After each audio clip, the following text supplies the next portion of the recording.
Welcome everyone, we are fortunate to be joined once again by Molly from Fantasy Flight Games, who has agreed to share some insights about her career and give us a few tips about getting into the industry. How long have you been working for Fantasy Flight Games and how long have you been a designer? I've been working for Fantasy Flight Games for just over 7 years. I actually started in the sales department and I worked there for 4 years.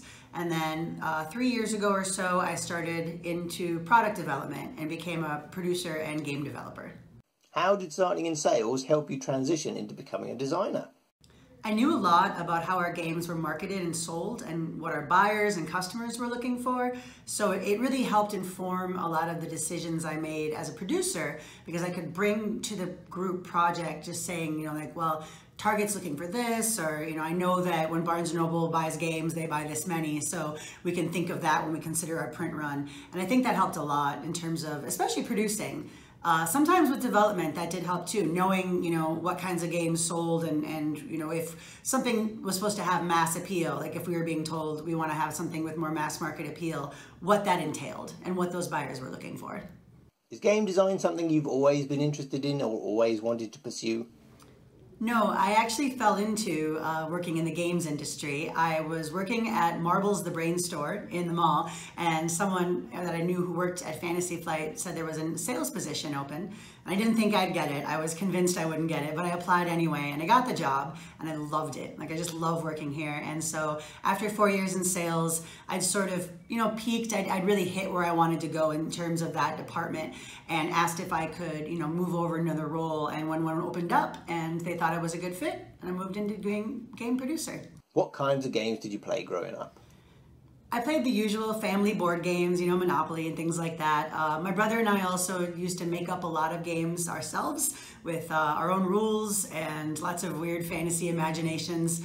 We decided our playground was the Pound Puppies place where they worked. Like when the Pound Puppies went to work, they would go swing. And so that was what we did for hours. But a lot of that, I think, helped inform the choices I make and what I like and what I think is fun. I just like to have fun.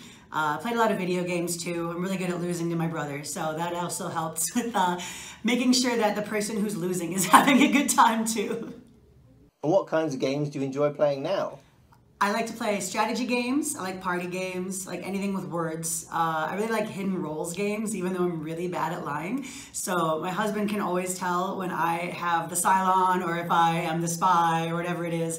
But I still really enjoy just those roles where you're trying to investigate something, whether it's like a party game and you're trying to figure out what role someone is, or if it's like a strategy game and you need to figure out where your next clue is coming from. As a designer, is it important to play games that you don't enjoy? I think doing things you don't enjoy is important for pretty much any industry, but particularly for the games industry. It's really good advice because you don't want to just not play things you don't think you're going to like. For one thing, it's making up your mind before you've even tested it. But for another, there might be a mechanic or something in that game that's you realize is really great, and maybe you hate the game and you don't like all the stuff around that mechanic, but that might inspire you to find a way to take that and move it into something else. Would you advise anyone who wants to work as a designer to try and get some gaming industry experience, even if it isn't in design? Industry knowledge is really important for any job in games. Whether you're in the sales department, you're working in a warehouse, if you are doing marketing, advertising, you need to be informed about the industry as a whole, and also about what games people are playing and what games are, on the hotness on BGG or things like that are always good to take a look at, because it's what is happening right now in your preferred industry. Specifically, when it came to my job in sales, it really helps with being a producer, because you need to know about budgets and understanding print runs and just where the games go after you make them. I think having a holistic approach to your career is always a good idea. What kind of roles are available for someone who wants to get more industry experience? It takes a lot of different roles to make games come to life, and so really anything that you can work at in the game industry is going to help inform you as a game designer, if that's what you want to be. But at the same time, I think that you want to make sure that you're understanding that there's not just the designers, there's the graphic designers, there's the art direction. You've got people who are working on making sure that the production materials are exactly what they need to be. A high quality game doesn't just come from the mind of one person. It really is a collaborative effort. Outside your work, you are a comedian. Do you need to have a sense of humour to work in the games industry? It sounds a little trite, but I think that having a sense of humor really helps with any job. That whole, you don't have to be crazy to work here, but it helps joke. I mean, I think if you can laugh at yourself, if you can laugh at the stress of a high stress job or just the things that go wrong, because something's going to go wrong, especially when you're making games. If you can just sort of like make a joke or take a breath, it really can help ease the tension, because a lot of times your group is looking to you, your team is looking to you as the designer, as the developer, as the producer, to explain to them that this isn't so bad and that we're going to survive it. Which of your outside skills or talents helps you most with your day job? I'm really great at communication, both written and speaking. I've done a lot of public speaking. I think a big part of that communication helps in terms of what I do as a producer. In terms of what I do when I develop games, I think just having that sense of just, a sense of humor, but also like a sense of fun. Like I really want to make sure that everyone's having a good time. And like I said, I mentioned previously that, you want to make sure whoever's losing is still having fun. And I think that I just want to be having fun, whatever I'm doing, even if it's just some silly thing I make up in my head so that stuffing envelopes isn't so bad.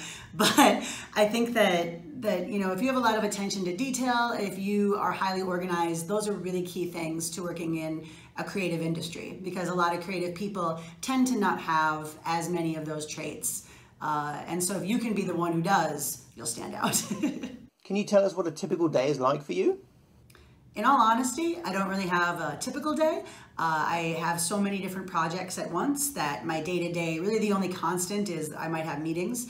I might be proofreading a rule book. I could be laying out cards or laying out diagrams, going over physical proofs from the factory to make sure that there aren't any errors, and sometimes proofreading other people's projects or helping write flavor text for other people's games. It's a really fun job because it changes so much. Is it stressful being creative on demand? It can be when you're blocked, but we have a great environment here. And so like one of the things that we'll do is get up. You can walk around the buildings. It's a really nice area, lots of trees, and it's not too busy. So we'll get up and take walks, and that can really help you get unstuck. I suggest if you're having trouble with creativity, just do something else for 5 minutes, whether it's moving your body or going and just, looking outside sometimes can help. If you're not an outside person, just even watching a quick 5-minute music video, anything that can just kind of jog your brain up. What kinds of things do you do to unwind and take a break from gaming? I'm a long distance runner. I've been doing it for 30 years. That is my #1 way to relieve stress, especially after a long day of work. I also love to cook. Play a lot of video games, and my husband and I, we have 2 Bengal cats, and we like to, we have a big wheel, so we train them to run on the wheel and do tricks. Is Fantasy Flight Games a weird and wacky place to work, like Google or Willy Wonka's Chocolate Factory? It might not be as wacky and weird as that. It's a lot of fun. There aren't really like traps to teach children morality lessons, but otherwise, we have a good fun work environment. There's a lot of beautiful art on the walls. Everyone here is really fun and talented, and it's just, people are always smiling. It's nice to see. How much time is spent working on your own game lines, and how much is spent helping other designers with theirs? The majority of what I do is producing, which is kind of like a project management role, but I also do light development. So my time is spent mostly on my projects, but to me they're mine because, I'm the producer assigned to them.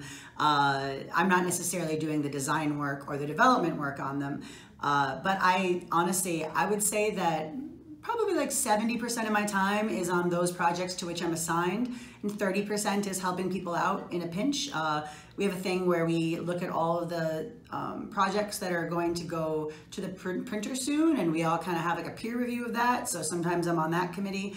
There's a lot that happens in day-to-day, so I think it's hard to say. I would say really though, my projects, the ones I consider mine, I do a lot of work on. Advice given to new creative writers is to always keep a notebook handy. Can you tell us what kinds of tips or techniques you use to organize or prioritize your game ideas? I don't get a lot of game ideas just on the fly myself. So when I have to be creative for a game, I'm usually sitting down and really like putting attention to it. But in my comedy life, I do write jokes a lot. And so that notebook thing's a great idea. Something by your bedside so that if you wake up in the middle of the night, I use Siri on my phone a lot and will just be like, text jokes to myself. And the same would work for game ideas. I would say, especially if you're playing a game and something comes to you, make sure you get that written down, even if it's just, I liked this mechanic. So something quick so that you don't forget later. You describe your work in the hobby game industry as the most fulfilling time of your life. Why is that? I just love coming to work every day, honestly. It is really nice. I've worked in a lot of industries. I've worked a lot of different retail jobs. I was in food service for a long time. I have been a dancing waitress. I have been a pottery assistant. I have worked in the medical field, but this is a place where when you come to work, you're all working really hard to make something that's going to make people really happy. And that's just great. It's just something really great knowing that you just put something out into the world that someone's going to get as a gift, and it's going to make them so excited to get. That's so cool. If you hadn't become a game developer and producer, what would your next best career choice be? I would be a fiction editor, actually. I really love editing and proofreading, and I read a lot of fiction. I consume tons of books. I have a long commute, so I listen to audiobooks, and I would say I probably read 200 books a year. So I would love to be a fiction editor and get to read, first drafts of things and see another kind of creative process in action. Should people who want to become game designers quit their day job? Oh boy, so that's a hard question, and it's something everyone really needs to decide for themselves. Quitting your day job to do any creative field is going to be a tough row to hoe. But I will say that if you have any experience, if you can seek out hobbies that give you more opportunities to do that. For example, honestly, like a really great thing to do, FFG is always looking for playtesters. And if you go to our website, you can find ways to sign up to be a playtester and test games. And that's a really great way to get a peek at the way design iteration works and get some experience in that and find out if maybe that's something that you're interested in once you see the nitty-gritty. Thank you so much for taking the time to join us, Molly, and for all the insightful tips. We really appreciate it.